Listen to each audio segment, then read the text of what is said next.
for us. All right. I'm going to go ahead and get started.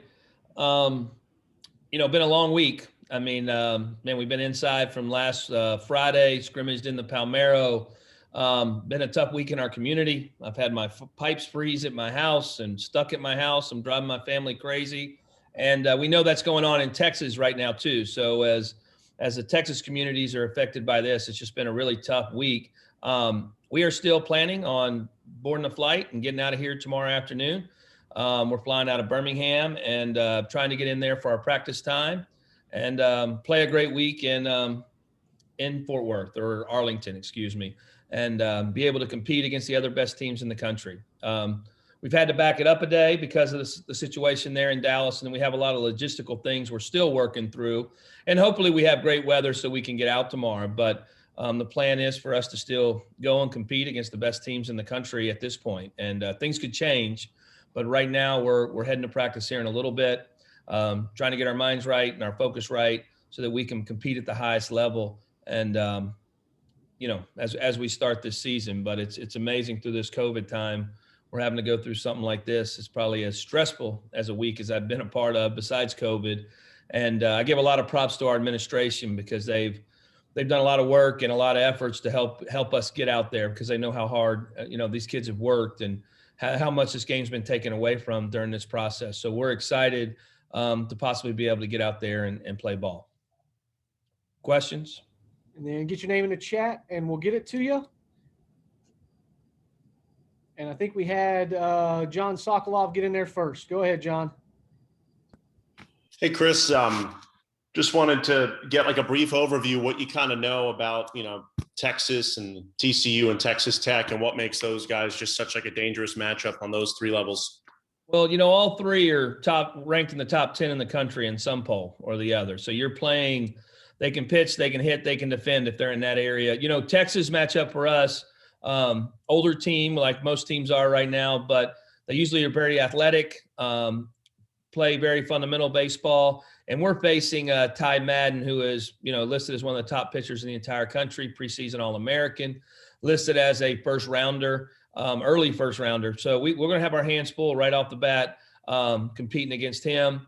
TCU, you talk about an older team. I think they had 10 seniors back that weren't supposed to be in college this year because of the COVID situation. So you're going to play a team who had a good start to the season last year, and it's one of your blue bloods of college baseball. And then Texas Tech, and we finished with them last year. So we had two great games there in Biloxi.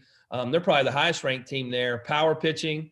We're going to face one of the arms we faced last year in Mason Montgomery, and who's a very talented left-handed pitcher.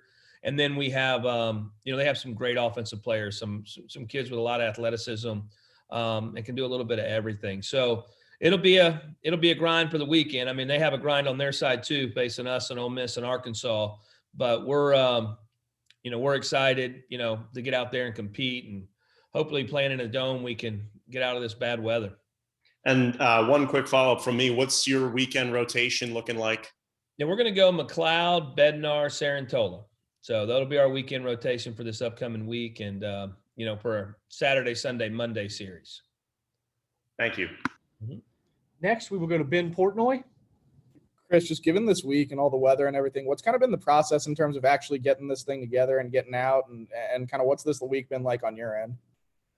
It's been rough. I like the Indiana hat you got there. So I wish it was an old Indiana baseball one. So it's been rough. It's in our world, it's the safety of the kids. And so, some days we've been able to get up here. Some days we haven't.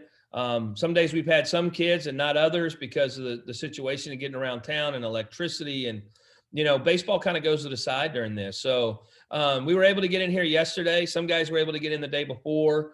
We have most of the guys here today. So we're trying to get a real practice in, and there's been so much uncertainty. It's about getting our minds right to get out and compete and play and everything else. There's so many questions, and I've had questions all week too. I mean, things have just changed and storms and everything else, but we're prepared to play. So we're going to have a practice now. We just haven't been outside since last Thursday. So that's one of the dynamics. Thank God we have the Palmero. It's a big, but it's still not like being on the field. So outfielders catching balls. Hopefully we get in there in time tomorrow to get a good practice at the new ballpark. just a quick follow-up in terms of, I know you're looking at weekend rotation. Is this kind of what it'll look like Friday, Saturday, Sunday, or just in terms of matchups? What about, Christian, did you feel like matched up well against Texas? We just got our best guy going on Friday night. I say best guy. All three of our guys are aces, so that's kind of the piece we got. But probably our more experienced guy is probably the best word to use. And we didn't match them up. We thought about it, and there's no real matchup in there. And then Bednar and then Sarantola. Eric pitched on Sundays last year, and it's kind of what we ended the year with. Quinnipiac last year was this was our rotation, so we kept it that way. But we feel like we got three aces, so it's we're gonna have to go out there and compete with those three all year. Next, we'll go to Joel Coleman. Couple things real quick, Chris. Obviously, you guys are planning to play, as you've said a couple times now, and things of it. I get the gist. Is this thing still kind of very much in flux, up in the air? Like there's no guarantees here that this thing's going to happen? There's no guarantees. No, there's no guarantees. We have to get out, and we have some logistical things to take care of too. So we're trying to, as you're looking at Arlington and different things that are happening, we've had to make some adjustments, but we're making every effort to get out. And also, has there been any plans made as far as, I know you're supposed to play Jackson State Tuesday, Wednesday. That would put you playing 5 straight days to open the season. Kind of a weird situation. Has there been anything done on that end? No, we haven't. So we probably won't until we know we're in the air, probably heading to Arlington and have to touch base with those guys. But we just, we've been so focused on these three. We haven't known. It's been 50-50 the whole week, and so try not to touch that series until we have to make some decisions. So.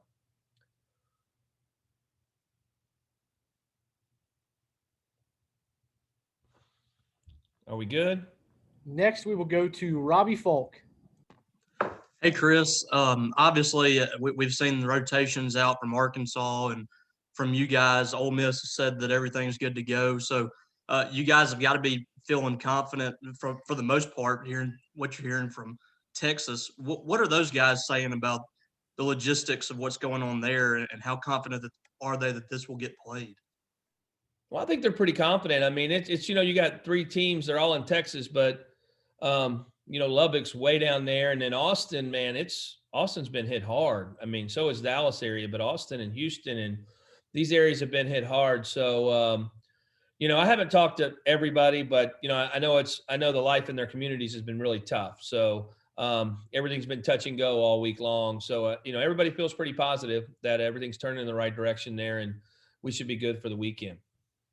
From your rotation standpoint, I mean, those guys are really talented and a lot of hype around them. And I know you've even mentioned the fact that they haven't gone up against a lot of SEC or any SEC competition, and this is going to be pretty close this weekend. How confident are you in those guys, having seen them for the last few months? Well, they haven't. I don't think we have I think we have 1 inning in SEC play, or maybe 2 out of that rotation, but we're in different times. And I just know from the stuff they have and the stuff that we see every week, man, they can pitch on any pitching staff I've ever had, probably. So yes, there's an experience factor, and it's, this league is the toughest. And so going through and pitching in this league and handling it week in and week out, there's some, scars that you get over time. I got here in Ethan Small, and that guy had some battle wounds. He had gone through it. And so I think that's why he was able to make such a big jump that last year. These guys got to go through it a little bit, and you're going to get hit in this league, and you're going to lose a game in this league. And doesn't mean you suck. It just means you're playing against the best, and you're playing against the best in their environments and our environment. And there's some learning in that process, but I'm excited to have them on our staff. I mean, I think they're going to, the stuff they got, the way they work, the way they compete here, I'm confident that they'll have success. Next, we'll go to Steve Robertson.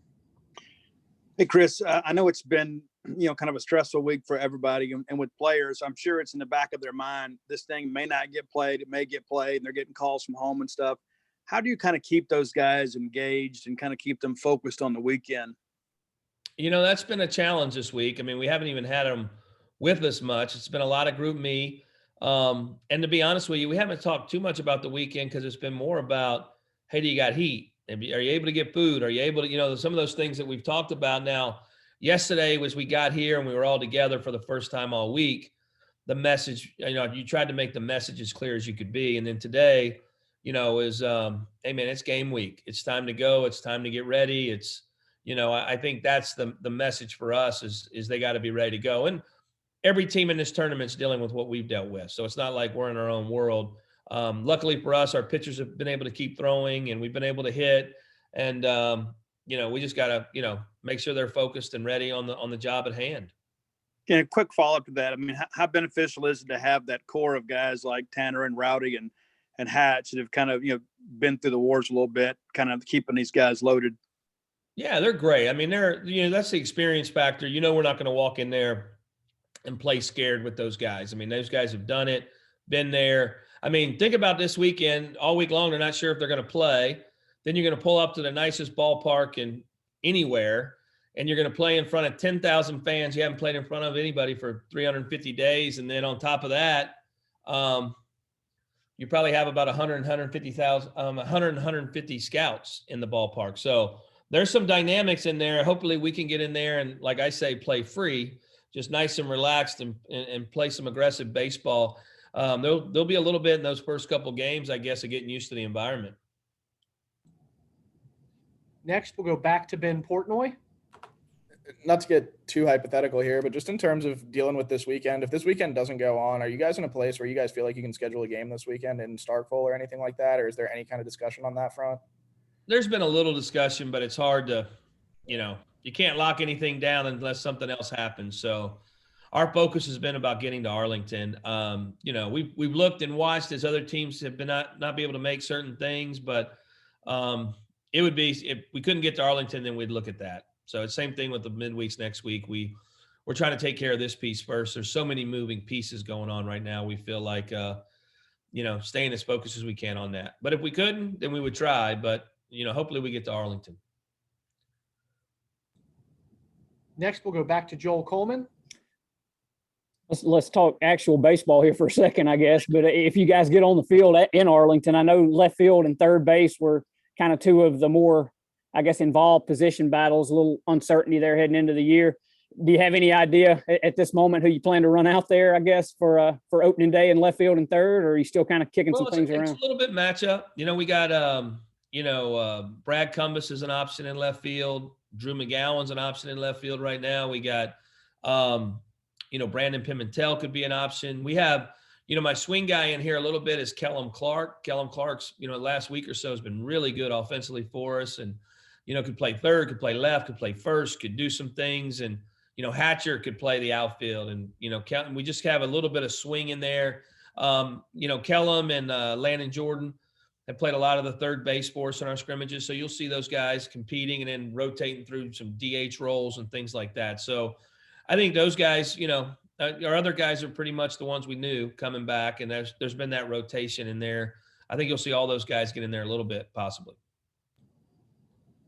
We'll go back to Ben Portnoy.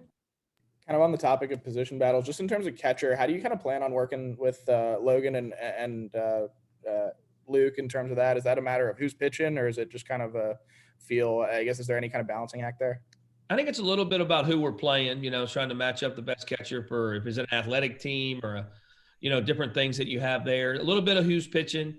And then I think you'll see them both in the lineup a lot. LT can play first some, Luke can DH some, do some different things. So they're two of our better bats too. So I think, it makes it hard managing for me because if one is in the DH role, then it's, you lose your DH if something happened to your first catcher and you had to put that one in. So luckily we have Case Garner's been a nice addition for us behind the plate. So we got another option there. But I think you'll see both of them in the mix daily. And I think you'll see them catching some weekend, midweek, just a little rotation, kind of trying to match them up and keeping them fresh. I'm a big believer in, and you got to be able to catch some different guys because you don't want to get to the end of the year and your guy be dead. We have time for maybe one or two more. Does anybody have anything else for Coach?